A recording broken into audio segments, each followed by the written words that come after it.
أيا طالب العلم قم لا تنم فإن الزمان انقضى. أيا طالب العلم قم لا تنم فإن الزمان انقضى. الحمد لله نحمده ونستعينه ونستغفره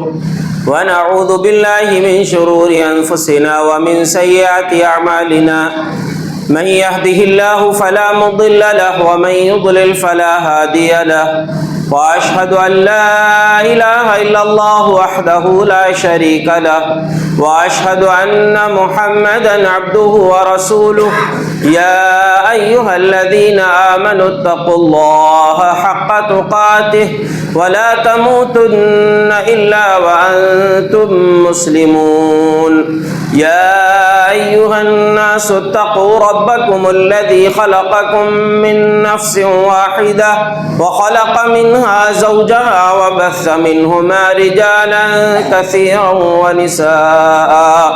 واتقوا الله الذي تساءلون به والأرحام إن الله كان عليكم رقيبا. يا أيها الذين آمنوا اتقوا الله وقولوا قولا سديدا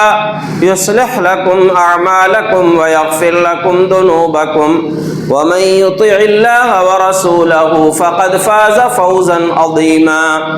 أما بعد فإن خير الحديث كتاب الله وخير الهدي هدي محمد صلى الله عليه وسلم وشر الأمور محدثاتها وكل محدثة بدعة وكل بدعة ضلالة وكل ضلالة في النار. أعوذ بالله من الشيطان الرجيم. بسم الله الرحمن الرحيم. وَإِذْ بَوَّأْنَا لِإِبْرَاهِيمَ مَكَانَ الْبَيْتِ أَلَّا تُشْرِكْ بِي شَيْئًا وَطَهِّرْ بَيْتِيَ لِلطَّائِفِينَ وَالْقَائِمِينَ وَالرُّكَّعِ السُّجُودِ. وَأَذِّنْ فِي النَّاسِ بِالْحَجِّ يَأْتُوكَ رِجَالًا وَعَلَى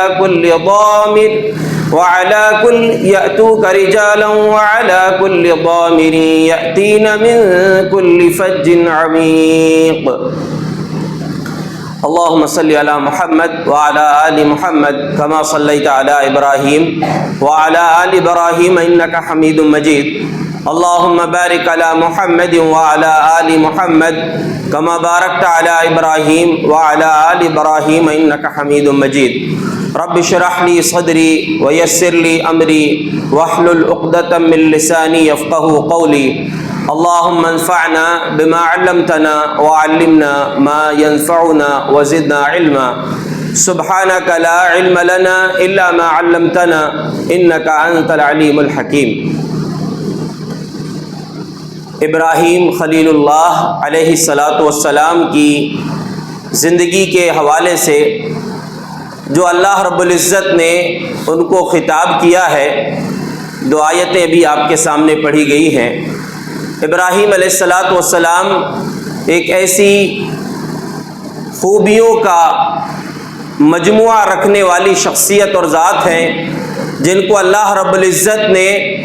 دوستی کے لیے سب سے اعلیٰ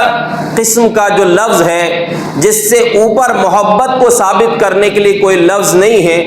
وہ لفظ کے ذریعے ابراہیم علیہ الصلاۃ والسلام کو عزت بخشا ہے۔ وَاتَّخَذَ اللَّهُ إِبْرَاهِيمَ خَلِيلًا، اللہ رب العزت نے ابراہیم علیہ الصلاۃ والسلام کو اپنا خلیل بنایا ہے۔ تو دوستی کے لیے عربی میں کئی ایک الفاظ ہیں، لیکن یہ سب سے اونچا درجہ ہے کہ اس دوستی کے اندر پھر کسی اور چیز کی محبت کی شمولیت نہیں ہوتی، کوئی اور ذات یا کسی اور چیز کی محبت اس میں شامل نہیں ہوتی۔ اس دوستی کو خلت کہا جاتا ہے، ایسے دوست کو خلیل کہا جاتا ہے۔ اللہ رب العزت نے ابراہیم علیہ الصلاۃ والسلام کو اپنا خلیل کہا، اور ابراہیم علیہ السلام کی پوری زندگی توحید خالص کی دعوت ہے۔ ابراہیم علیہ السلام کی زندگی میں آپ دیکھیں بہت ساری قربانیاں ہیں، اور ہر قربانی کی وجہ یہی اللہ کی دوستی ہے۔ اللہ کی دوستی میں، اللہ کی محبت میں، اللہ کی توحید میں کسی اور کو شامل نہیں کرنا، توحید کے معاملے میں کسی سے کوئی کمپرمائز نہیں کرنا، توحید کی خاطر جو قربانی مطلوب ہو ہر قربانی اللہ رب العالمین کی بارگاہ میں پیش کرنا، یہ ابراہیم علیہ السلام کی زندگی کا خلاصہ ہے۔ یہی توحید خالص کی دعوت اور سچی نیت کی دعوت آج ہم کچھ الفاظ میں، کچھ دلائل کی روشنی میں آپ کے سامنے رکھنا چاہتے ہیں۔ اللہ تبارک و تعالیٰ سے ابراہیم علیہ السلام کا جو مضبوط تعلق تھا، اس کے نتیجے میں جو دنیاوی اور اخروی فائدے ان کو حاصل ہوئے ہیں، ان پر اگر ہم غور کر لیں تو اللہ تبارک و تعالیٰ کی ذات سے ممکن ہے ہمارا بھی تعلق کچھ بڑھ جائے گا، ہمارے ایمان میں بھی اضافہ ہو جائے گا۔ زندگی میں ہمیشہ یاد رکھیں، اللہ کے لیے اگر آپ نے کسی چیز کو چھوڑ دیا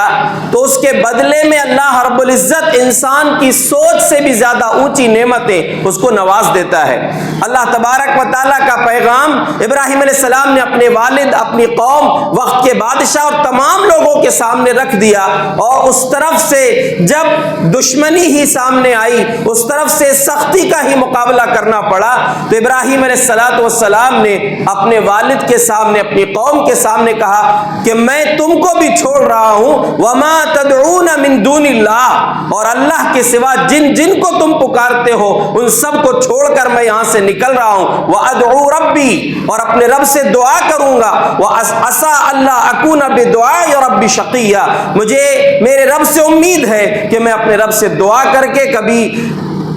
نا امید نہیں رہوں گا، بد نصیب نہیں بنوں گا، بلکہ میرا رب میری دعا کو ضرور قبول کرے گا۔ تو ابراہیم علیہ السلام جب وہاں سے چھوڑ کر نکل گئے، اللہ نے اس کا نتیجہ دیکھیے، اللہ کی خاطر اگر کوئی انسان کسی چیز کو چھوڑ دیتا ہے تو اس کا فائدہ اللہ کیسے دیتا ہے؟ فَلَمَّا اعْتَزَلَهُمْ وَمَا يَعْبُدُونَ مِن دُونِ اللَّهِ، اللہ نے فرمایا کہ ابراہیم نے جب اپنی قوم کو، اپنے والد اور اپنے گھرانے کو چھوڑ کر نکل گئے اور اللہ کے سوا جن کی وہ عبادت کر رہے تھے سب سے اپنی دشمنی مول لے لیا، سب کو چھوڑ کر نکل گئے، وَهَبْنَا لَهُ إِسْحَاقَ، ہم نے ان کو اسحاق عطا کیا، وَيَعْقُوبَ، یعقوب بھی عطا کیا، جیسے کہ دوسری جگہ اللہ نے یہ بھی کہا کہ ہم نے وَيَعْقُوبَ نَافِلًا، ہم نے ابراہیم کو اسحاق نامی بیٹا بھی دیا، اور زائد ان کے لیے پوتا بھی، یعنی یعقوب علیہ السلام کو بھی اللہ رب العالمین ان کی بھی بشارت سنا دی، وَكُلًّا جَعَلْنَا نَبِيًّا، اور ہم نے دونوں کو نبی بنایا، یعنی اسحاق بیٹا دیا، یعقوب نام کا پوتا دیا، اور باپ کے جیتے جی اللہ نے ان کے بیٹے اسحاق علیہ السلام کو اور ان کے بیٹے یعنی ابراہیم کے پوتے یعقوب علیہ السلام دونوں کو نبی بنا دیا۔ یہ کتنے بڑے شرف کی بات ہے کہ کسی انسان کو یہ ایک ساتھ تین یہ مقام مل جائیں کہ خود بھی نبی ہو، بیٹا بھی نبی ہو اور پوتا بھی نبی ہو۔ انسانی زندگی میں اس سے بڑھ کر کوئی شرف نہیں ہو سکتا۔ جب اللہ کی خاطر انہوں نے اپنے گھر کو، اپنے باپ کو چھوڑ کر نکل گئے، اللہ نے اتنا بڑا شرف بخشا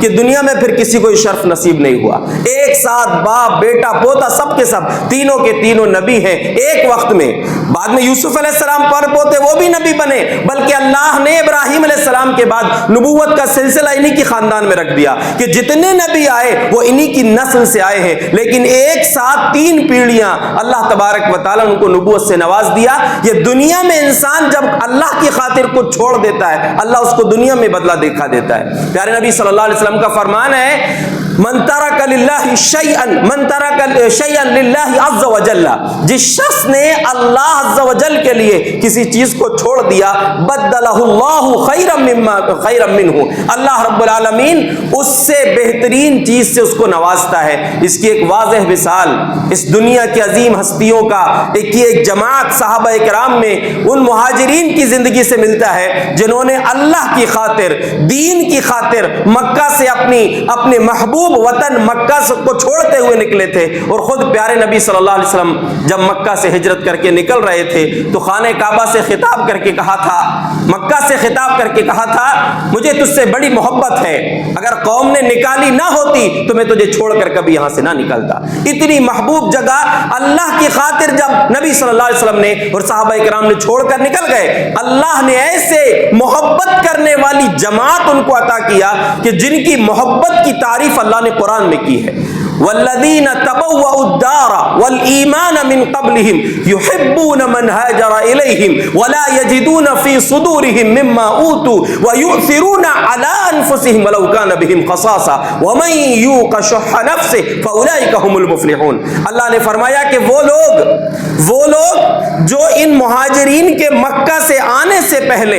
ایمان میں بھی اپنا حصہ بنا چکے اور مدینہ میں اپنا حصہ بنا چکے، یعنی پہلے سے ان کے گھر مدینہ میں تھے اور ایمان میں بھی وہ لوگ داخل ہو چکے تھے ان ہجرت کر کے آنے والوں سے پہلے،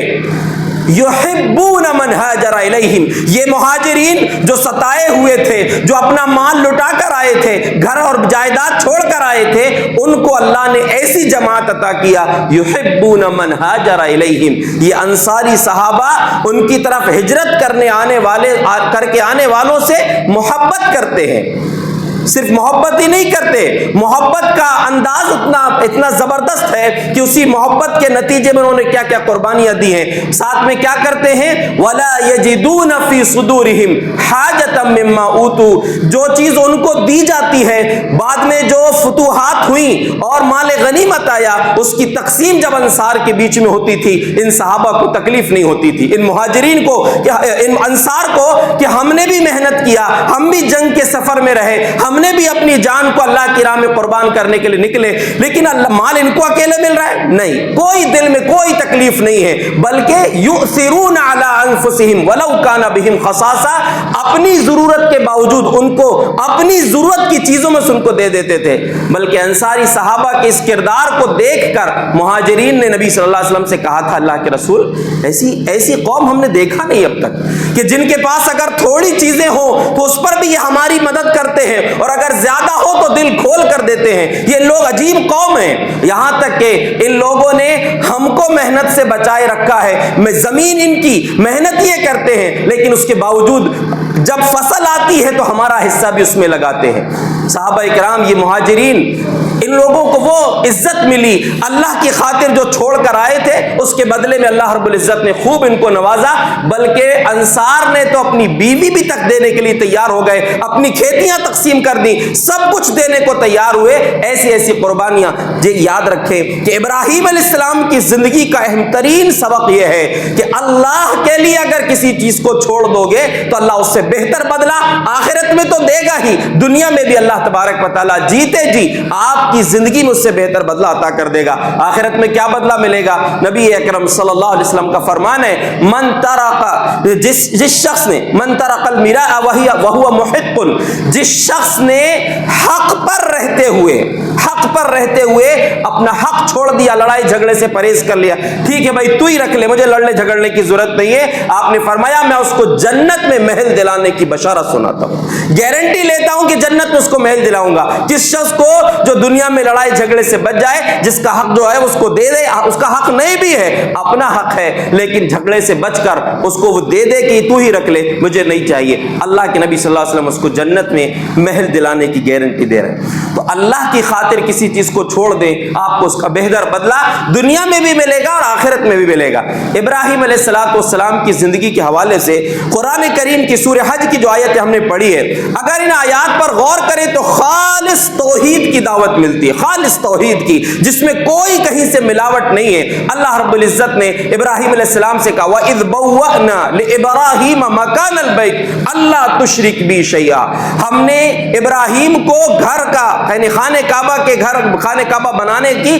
جگہ بتا دیا کہ اس جگہ تم کو ہمارا گھر بنانا ہے، ہماری عبادت کے لیے گھر بنانا ہے، اور کیسے کرنا ہے؟ اللہ تشرک بی شیئا، میرے ساتھ کسی کو شریک نہیں کرنا، وطہر بیتی للطائفین والقائمین والرکع السجود، اور میرے اس گھر کو طواف کرنے والوں کے لیے، قیام کرنے والوں کے لیے، رکوع اور سجدہ کرنے والوں کے لیے پاک صاف رکھنا۔ اس سے اہل علم نے ایک بات کہی ہے، آگے ایک اعلان ہے، اصل میں اس گھر میں آنے والوں کے لیے دعوت ہے، تو اس دعوت سے پہلے ابراہیم علیہ السلام کو اللہ نے حکم دیا کہ پہلے اس گھر کی صفائی کا خیال رکھنا۔ اللہ رب العزت کے اس حکم کو اہل علم نے اس سے ثابت کیا ہے کہ مہمان کے آنے سے پہلے آپ کو اپنے گھر کی صفائی کرنا چاہیے، اور اللہ کا گھر، اس کی صفائی کا خیال رکھنا تو ہر شخص کی ذمہ داری ہے، چاہے وہ مصلی ہو، چاہے وہ ذمہ دار ہو، کوئی بھی شخص ہو، اس ہر شخص کی ذمہ داری بنتی ہے کہ وہ مسجد کی صفائی کا خیال رکھے۔ ایک دن نبی صلی اللہ علیہ وسلم نے مسجد کے قبلے والی دیوار میں دیکھا کہ کسی نے تھوک دیا ہے۔ آپ نے کسی اور سے نہیں کہا، آپ صرف امام نہیں ہیں، امام الانبیاء ہیں، آپ نے اپنے دست مبارک سے اس گندگی کو خود صاف کر دیا۔ یہ سبق ہے کہ مسجد کی ذمہ داری کسی خادم کی اکیلے کی نہیں ہے، مسجد میں آنے والے ہر شخص کی ذمہ داری ہے کہ اس کی صفائی کا خیال رکھے۔ ابراہیم علیہ السلام کو اللہ نے حکم دیا بتوں کی گندگی سے بھی اس گھر کو صاف رکھنا، ہر طریقے سے ظاہری اور باطنی گندگی سے میرے اس گھر کو محفوظ رکھنا۔ اور پھر اس کے بعد اللہ نے حکم دیا، اب جو اگلا حکم ہے اس کے پہلے میں آپ کو بتانا چاہتا ہوں، ابراہیم علیہ السلام کی زندگی کا اہم ترین ایک سبق یہ ہے کہ اگر جو قدم اللہ کی خاطر اٹھتے ہیں، اللہ کی خاطر آگے بڑھتے ہیں، ان قدموں کو اللہ وہ عزت بخشتا ہے کہ دنیا دیکھتی ہے۔ ان قدموں کے اندر، ان اٹھنے والے قدموں کے ساتھ اگر اخلاص شامل ہو تو ہر اٹھنے والا قدم اللہ رب العزت کے لیے ہوتا ہے، اور اس کا بدلہ اللہ کیسے دکھاتا ہے۔ ابراہیم علیہ السلام نے خانہ کعبہ کی تعمیر کی، اور اکیلے نہیں کیے، اپنے بیٹے اسماعیل علیہ السلام کے ساتھ کیے۔ اس وقت خانہ کعبہ کی تعمیر کرتے ہوئے ان کے قدم مبارک جس پتھر پر رکھے تھے، جس پتھر پر کھڑے ہو کر وہ خانہ کعبہ کی تعمیر کر رہے تھے، اللہ نے اس پتھر کے اوپر ابراہیم علیہ السلام کے قدموں کے نشان کو ثابت کر دیا۔ آج بھی وہ نشان باقی ہیں، اور وہی مقام ابراہیم پر وہ پتھر لگا ہوا ہے۔ اللہ رب العزت نے اس پتھر کو وہ مقام کس بنیاد پر دیا؟ یہ اللہ کی خاطر اٹھنے والے قدم تھے، اس لیے کہ خانہ کعبہ کی تعمیر کر رہے تھے، تو خانہ کعبہ کی تعمیر کرتے ہوئے رب سے دعا کر رہے تھے۔ یہ اپنی شان دکھانے کے لیے سینہ چوڑا نہیں کیا کہ میں نے اس گھر کو بنایا ہے، بلکہ اس گھر کی تعمیر کرتے ہوئے کہہ رہے ہیں ربنا تقبل منا انک انت السمیع العلیم، اے ہمارے رب ہم سے ہماری اس نیکی کو قبول کر لے، یقیناً تو سننے والا اور جاننے والا ہے۔ اللہ رب العزت کا گھر بنا رہے ہیں، لیکن اخلاص کا عالم یہ ہے۔ اس لیے بعض سلف سے منقول ہے کہ جب وہ اس آیت کو پڑھتے تھے تو رونے لگتے تھے، اور روتے ہوئے کہتے تھے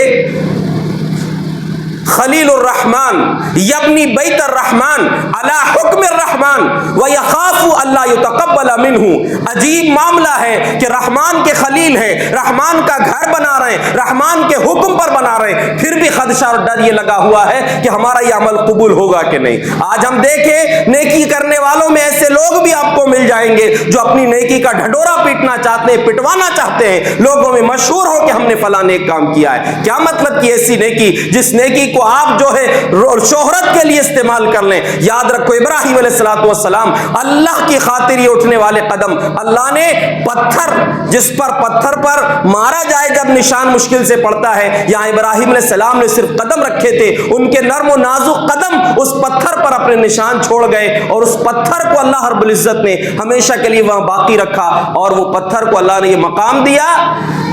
وَاتَّخِذُوا مِن مَقَامِ إِبْرَاهِيمَ مُصَلَّى، مقام ابراہیم کو اپنی نماز پڑھنے کی جگہ بناؤ۔ لیکن یہ یاد رکھیں خانہ کعبہ جو ایک پتھر کی چوکور عمارت ہے، اور وہاں دو پتھر خاص مشہور ہیں۔ آج دنیا میں کتنے ایسے لوگ ہیں جو پتھروں کے سامنے اپنی اس اونچی پیشانی کو پٹک رہے ہیں، رگڑ رہے ہیں، اور بدقسمتی سے کتنے مسلمان ایسے ہیں جو کلمہ توحید کا اقرار کر لینے کے باوجود بھی بدقسمتی سے پتھروں کے سامنے اپنی پیشانیاں رگڑ رہے ہیں، پتھروں کو اپنا مشکل کشا سمجھ رہے ہیں، اولاد دینے والا سمجھ رہے ہیں، مزاروں پر جا کر اپنی بگڑی بنانے کی فریادیں کر رہے ہیں۔ لیکن یاد رکھو کائنات کی اس توحید کے مرکز میں ان دو پتھروں کو رکھ کر بھی اللہ رب العزت نے ان دونوں پتھروں کے ذریعے سے توحید کا پیغام دیا ہے. ایک ہے یہ مقام ابراہیم، جس پتھر پر کھڑے ہو کر خانہ کعبہ کی تعمیر ابراہیم علیہ السلام نے کیے تھے، اس پتھر کو اللہ نے نشان بنا کر یہ حکم دیا کہ وہاں پر نماز پڑھو، اور نماز اللہ کے لیے پڑھی جاتی ہے. اور خاص بات یہ بھی یاد رکھیں کہ اس نماز کے لیے جو طواف کے بعد، خانہ کعبہ کا طواف مکمل ہونے کے بعد ایک عمرہ کرنے والا، ایک حج کرنے والا یا نفل طواف کرنے والا شخص بھی جب طواف مکمل کرتا ہے تو اس کو مقام ابراہیم کے پاس 2 رکعت نماز پڑھنی ہے. نماز تو ویسے اللہ کے لیے ہے، لیکن ان 2 رکعت کے اندر جو سورتوں کی تلاوت ہوتی ہے، وہ تلاوت کی جانے والی دونوں سورتوں کو اہل علم نے سورہ اخلاص کہا ہے. پہلی رکعت میں سورہ فاتحہ کے بعد قل یا ایھا الکافرون پڑھنا ہے، اور دوسری رکعت میں سورہ فاتحہ کے بعد قل هو اللہ احد. تو قل هو اللہ احد جو اس کو تو سورہ اخلاص آپ جانتے ہیں، لیکن اس سورہ کو بھی سورہ اخلاص مفسرین نے کہا ہے کیونکہ دونوں کے اندر توحید بیان کی گئی ہے. قل یا ایھا الکافرون میں جو توحید کی خاطر کمپرمائز لوگ کر لیا کرتے ہیں کہیں کہ کچھ جھک جاؤ، کچھ نرمی اختیار کر لو، نہیں، اللہ نے کہہ دیا قل یا ایھا الکافرون، اے نبی ان کافروں سے کہہ دو جو انکار کر رہے ہیں تمہاری دعوت کا، لا اعبد ما تعبدون، جن کی تم عبادت کر رہے ہو میں ان کی ہرگز عبادت نہیں کر سکتا. پوری سورہ ہے پھر مکمل جس میں دہرایا گیا ہے اس بات کو، جس میں نفی کے ساتھ توحید کا پیغام دیا گیا. اور دوسری سورہ میں قل هو اللہ احد، اے نبی آپ کہہ دیجئے وہ اللہ اکیلا ہے، اللہ الصمد، وہ بے نیاز ہے، لم یلد ولم یولد، نہ اس کی کوئی سنتان ہے نہ وہ کسی کی سنتان ہے، ولم یکن لہ کفوا احد، اس کے برابر کوئی نہیں. اسی پتھر کے پاس توحید پر مشتمل ان دونوں صورتوں کے ساتھ 2 رکعت اس بندے کو ادا کرنا ہے. اللہ نے مجھے تو موقع دے دیا، اور موقع نصیب فرمائے، اور آپ سب کو زندگی میں ایک مرتبہ ضرور موقع دے کہ اللہ اس گھر کی زیارت کا آپ کو موقع مل جائے. ایک پتھر وہ ہے. دوسرا پتھر جو حجر اسود ہے، وہ کالا پتھر جس کو آپ دیکھ رہے ہیں، ابھی آپ نے دور سے ویڈیو میں فوٹو میں دیکھا ہے، اللہ آپ کو سامنے سے دیکھ کر اس کا استلام کرنے کا موقع نصیب فرما دے، حق کے ساتھ، توحید کے ساتھ. یہاں پر بھی توحید کا پیغام کیا ہے؟ پیارے نبی صلی اللہ علیہ وسلم کا فرمان ہے، سنن ترمذی کی روایت ہے، عبداللہ ابن عباس فرماتے ہیں کہ نبی صلی اللہ علیہ وسلم نے فرمایا لَيَبْعَثَنَّهُ اللَّهُ يَوْمَ الْقِيَامَةِ لَهُ عَيْنَيْنِ وَلِسَانٌ لَهُ عَيْنَانِ یبصر بہما ولسان ینطق بہ، کہ اللہ رب العالمین ضرور قیامت کے دن حجر اسود کو لائے گا. قیامت کے دن آئے گا یہ حجر اسود جو ابھی خانہ کعبہ کے کونے میں لگا ہوا وہ پتھر جس کو بوسہ لیا جاتا ہے، چھوا جاتا ہے، چوما جاتا ہے. قیامت کے دن وہ پتھر آئے گا، اس کی 2 آنکھیں ہوں گی اور ایک زبان ہوگی. یشہد علی من استلمہ بحق، قیامت کے دن وہ پتھر دیکھ دیکھ کر چن چن کے لوگوں کے حق میں گواہی دے گا. زبان سے بولے گا، آنکھوں سے دیکھ کر پہچانے گا، اور زبان سے بولے گا لیکن ایک شرط کے ساتھ. کس کے حق میں گواہی دے گا؟ اس کے حق میں گواہی دے گا جس نے توحید کے ساتھ اس حجر اسود کا بوسہ لیا ہوگا. ورنہ آج دنیا میں کتنے ایسے لوگ ہیں جو مزاروں کا بھی طواف کر رہے ہیں، مزاروں کے پتھروں کو بھی چوم رہے ہیں، جو اللہ کے سوا نہ جانے کس کس کو مشکل کشا سمجھے ہیں، حاجت روا سمجھے ہیں، بگڑی بنانے والا سمجھے. اگر اس حالت میں چاہے کتنے ہی بار چوم لے، ان کے حق میں گواہی پتھر نہیں دے گا. وہ پتھر کس کے حق میں گواہی دے گا؟ جنہوں نے اللہ کی توحید کے ساتھ، حق کے ساتھ اس پتھر کو چوما ہوگا. اللہ تمام لوگوں کو، وہاں پہنچنے والے تمام لوگوں کو اللہ اسی توحید کے ساتھ اس پتھر کا بوسہ لینے کی توفیق عطا فرمائے، اس توحید کو سمجھنے کی توفیق ان کو بخشے. ابھی دنیا بھر سے لاکھوں لوگ اس بیت اللہ کا طواف کرنے، حج کرنے کے لیے پہنچے ہیں. پورا حج توحید کا پیغام ہے. اللہ جو توحید پر گئے ہیں، توحید کے ساتھ وہاں گئے ہیں، ان کی توحید کو مضبوط فرما کر توحید پر ہی ان کو خاتمہ نصیب فرما، اور جن کی توحید میں خلل ہے اللہ ان کو سچی توحید کے ساتھ وہاں سے واپس لا. یہ اللہ رب العالمین کا گھر توحید کا پیغام. تو یہ خانہ کعبہ میں لگا ہوا وہ پتھر جس کو دنیا میں نہیں بلکہ جنت سے اللہ نے بھیجا تھا، اور جب جنت سے آیا تھا وہ پتھر تو انتہائی سفید تھا، لوگوں کے گناہوں نے اس کو کالا کر دیا ہے. قیامت کے دن وہ گواہی دے گا جس نے توحید توحید کے ساتھ اس کو چوما ہوگا. اور توحید کا بہت زبردست پیغام امیر المومنین عمر بن خطاب رضی اللہ عنہ نے اس پتھر کے سامنے کھڑے ہو کر کہا تھا. پتھر کا بوسہ لیا اور کہا انک حجر لا تنفع ولا تضر وما ولولا رأيت النبي صلی اللہ علیہ وسلم قبلک ما قبلتک. کہ اے پتھر سن لے. اور یہ پتھر تو سن نہیں سکتا لیکن پتھر کو سنا کر انسانوں کو پیغام دے رہے ہیں کہ تو ایک صرف پتھر ہے, تیری طاقت نہ نقصان پہنچانے کی ہے نہ نفع پہنچانے کی ہے. اور اگر نبی صلی اللہ علیہ وسلم کو میں نے تجھے چومتے ہوئے نہ دیکھا ہوتا تو کبھی تجھ کو نہ چومتا, کبھی تجھ کو بوسہ نہ لیتا. اللہ کے نبی صلی اللہ علیہ وسلم کے طریقے کی بنیاد پر میں تجھ کو بوسہ لے رہا ہوں. لیکن یہ پیغام پوری دنیا کو پہنچا دیا کہ اے انسانوں سنو, جب حجر اسود جیسا پتھر جو جنت کا آیا ہوا پتھر ہے, وہ پتھر کسی کی بگڑی نہیں بنا سکتا, کسی کو خوشیاں نہیں دے سکتا, کسی کی پریشانیوں کو دور نہیں کر سکتا, تو دنیا کا کتنا ہی قیمتی پتھر کیوں نہ ہو, چاہے گلے میں پہن لو, انگوٹھی بنا کر پہن لو, چاہے کچھ بھی کر لو, لیکن وہ پتھر تمہاری کوئی مصیبت ٹالنے والا نہیں ہے, تمہاری کوئی بگڑی بنانے والا نہیں ہے, تمہاری بیماری کو تم کو شفا میں بدلنے والا نہیں ہے. یہ طاقت اگر ہو ہی سکتی تھی تو اس پتھر میں ہوتی, لیکن وہ پتھر کے ذریعے بھی یہ پیغام حضرت امیر المومنین عمر بن خطاب رضی اللہ عنہ نے دنیا کو سنا دیا کہ اس کی کوئی طاقت نہیں ہے. یہ اللہ رب العالمین نے اپنے نبی کے پاس اپنے نبی کے لیے یہ طریقہ بتایا. پیارے نبی نے اس پتھر کو چوما, اس لیے میں تجھے چوم رہا ہوں. تو اللہ کے بندو, اس گھر کی تعمیر کے اندر بھی توحید کا سبق ہے جو سچے دل سے انہوں نے کام کیا اور سچے دل سے اللہ کی خاطر اس گھر کو بنایا. اور یہاں پر ایک بات یاد رکھیں, ابراہیم علیہ السلام کی زندگی کا ایک بہترین سبق یہ بھی ہے, اس کو خاص طور سے یاد رکھیے. دنیا میں اگر آپ اللہ کی خاطر اللہ کے لیے کوئی بڑا کام کریں گے, اللہ دنیا میں بھی عزت دے گا اور آخرت میں اس کا بدلہ بہترین آپ کو عطا کرے گا. آپ نے ایک حدیث بار بار سنا ہے, من بنا للہ مسجدن, جس نے اللہ کے لیے مسجد بنایا, اللہ کے لیے. شرط کیا ہے, کسی کو دکھانا نہیں کہ فلاں مسجد میں میرا پیسہ لگا ہے, لوگوں کو معلوم ہو کہ فلاں مسجد میں نے بنوایا. بھائی معلوم ہو جائے, ہوگا, اچھی بات ہے, کوئی مسئلہ نہیں. آپ کا دل خراب نہیں ہونا چاہیے, آپ کی نیت میں کھوٹ نہیں ہونا چاہیے, لیکن آپ نے اللہ کے لیے اگر کوئی گھر بنایا ہے, بن اللہ لہو مثلہ فی الجنہ. یہ بھی الفاظ ہیں روایت میں کہ اللہ رب العالمین اسی کے جیسے جنت قیامت کے دن اس کے لیے محل جنت میں بنائے گا جیسے آپ نے مسجد بنائی ہے. اس لیے عثمان غنی رضی اللہ عنہ نے اپنے دور خلافت میں جب مسجد نبوی کی توسیع کی اور مضبوط بنانے کے لیے ساج کی لکڑی ہندوستان سے بلوا کر انہوں نے ساج کی لکڑیاں لگائی تھی, مضبوط بنائے تھے, اچھے انداز میں خوبصورت بنایا تھا. لوگوں نے اعتراض کرنا چاہا تو کہا کہ لوگوں سنو, لقد اکثر تم, بہت بول چکے تم لوگ, میں مسجد کو اس لیے اتنا اچھا اس لیے بنایا ہوں کہ میں نے اللہ کے نبی صلی اللہ علیہ وسلم کو فرماتے ہوئے سنا ہے, جو اللہ کے لیے کوئی گھر بنائے گا اللہ جنت میں اس کے لیے ویسا ہی گھر بنائے گا. ابراہیم علیہ السلام کی زندگی سے کیا سبق ہے, خانہ کعبہ انہوں نے بنایا, دنیا کا سب سے مقدس ترین گھر جہاں کی ایک نماز 1,00,000 نماز کے برابر ثواب ہے. پیارے نبی صلی اللہ علیہ وسلم نے جب معراج کے سفر میں انبیاء کرام سے ملاقات کی تو آپ نے بتایا کہ 7ویں آسمان پر جب ابراہیم علیہ السلام سے ملاقات ہوئی, وَهُوَ مُسْنِدٌ ظَهْرَهُ إِلَى بَيْتِ الْمَعْمُورِ, بیت معمور جیسے خانہ کعبہ ہے ویسے ہی ایک مقام اللہ نے آسمان پر ایک گھر بنایا ہے. اس گھر سے ٹیک لگا کر ابراہیم علیہ السلام بیٹھے تھے. اس گھر کا مقام کیا ہے معلوم, يَدْخُلُونَ فِيهِ 70,000 مَلَكٍ, اس گھر کے اندر ہر دن 70,000 فرشتے داخل ہوتے ہیں اور پھر دوبارہ کبھی بھی ان کی باری نہیں آتی.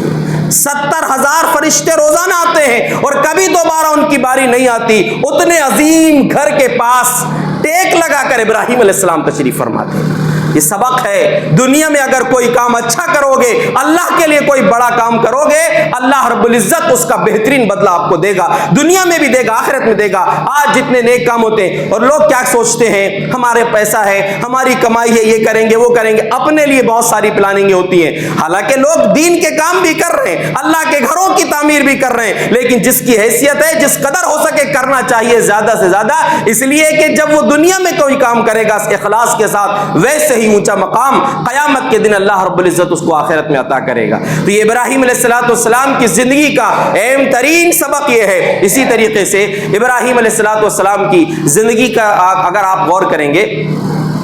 تو اللہ تبارک و تعالیٰ نے ان کی پوری فیملی کو جو ہے اس طرح کے کاموں کے لیے، عظیم کاموں کے لیے چن لیا۔ اہل علم نے کہا کہ پورا کا پورا حج جو ہے وہ ابراہیم علیہ السلام کی فیملی سے متعلق ہے۔ جو خانہ کعبہ کا طواف ہے، سعی جو ہے وہ حضرت ہاجر جو اسماعیل علیہ السلام کی والدہ نے جو سعی کی تھی وہ ہے، قربانی وہاں کی جاتی ہے جو ابراہیم علیہ السلام کی قربانی ہے، اسماعیل علیہ السلام کی قربانی ہے جو منی میں انہوں نے کیے تھے وہیں پر اسی جگہ قربانیاں ہوتی ہیں۔ اور یہ جو مقامات ہیں منی، مزدلفہ، عرفات، ان جگہوں پر بھی ابراہیم علیہ السلام کا رابطہ ان سے بھی ہے۔ یعنی پورا کا پورا حج ابراہیم علیہ السلام کی فیملی سے جڑا ہوا ہے، اور پورا کا پورا حج جو ہے وہ توحید پر مبنی ہے۔ لوگ وہاں جا کر بھی اپنی زندگیوں کو نہیں سنوار سکتے جبکہ وہ توحید کا سبق پورا حج دیتا ہے۔ اللہ رب العالمین کے لیے حج کرنے والے جب جاتے ہیں ان کے حج کی شروعات میقات پر پہنچتے ہوئے، میقات پر سے گزرنا، نیت کرنا پہلے ضروری ہے، وہیں سے ان کی توحید کا نعرہ شروع ہو جاتا ہے۔ لبیک اللہم لبیک لبیک لا شریک لک لبیک ان الحمد والنعمت لک والملک لا شریک لک لبیک اللہم لبیک، اللہ میں حاضر ہوں، اے اللہ میں حاضر ہوں، ان الحمد والنعمت لک والملک، تمام تعریفیں تیری ہے، تمام بادشاہت تیری ہے، تمام نعمتیں تیری طرف سے ہیں، لا شریک لک، تیرا کوئی شریک نہیں ہے۔ یہ اللہ رب العالمین کی توحید کا نعرہ وہیں سے شروع ہو جاتا ہے۔ اس کے علاوہ جتنی جگہ جو بھی کام ہوتے ہیں سب دعا اور اذکار کا مسئلہ ہے۔ رمی جماعت پر کنکری مارتے وقت اللہ اکبر بولنا ہے، اسی طرح اللہ کے نام پر قربانی کا ذبح کرنا ہے۔ عرفہ کے میدان پر جو وقوف ہے اس کی سب سے بہترین دعا پوری توحید پر مبنی ہے، لا الہ الا اللہ وحدہ لا شریک لہ لہ الملک ولہ الحمد وہو علی کل شیء قدیر۔ آپ نے فرمایا کہ یہ میری اور میرے سے پہلے تمام انبیاء کرام کی بہترین دعا ہے۔ یہ دعا ابراہیم علیہ السلام نے جو حج کا اعلان کیا، جو میں نے کہا آپ کے سامنے کہ خانہ کعبہ کی تعمیر کرنے کے بعد اللہ نے حکم دیا وَأَذِّن فِي النَّاسِ بِالْحَجِّ، اے ابراہیم اب تم نے خانہ کعبہ کی تعمیر کر چکے ہو، اب لوگوں کے بیچ میں حج کا اعلان کر دو۔ ابراہیم علیہ السلام نے کہا اللہ یہ میری آواز کیسے پہنچے گی؟ کہا آواز دینا تمہارا کام ہے، تمہاری دعوت کو دنیا کے کونے کونے میں پہنچانا یہ ہماری ذمہ داری ہے۔ اس سے اہل علم میں ایک بات کہی ہے کہ اگر آپ اللہ کے ہو جائیں، آپ اللہ کی خاطر کوئی کام شروع کر لیں،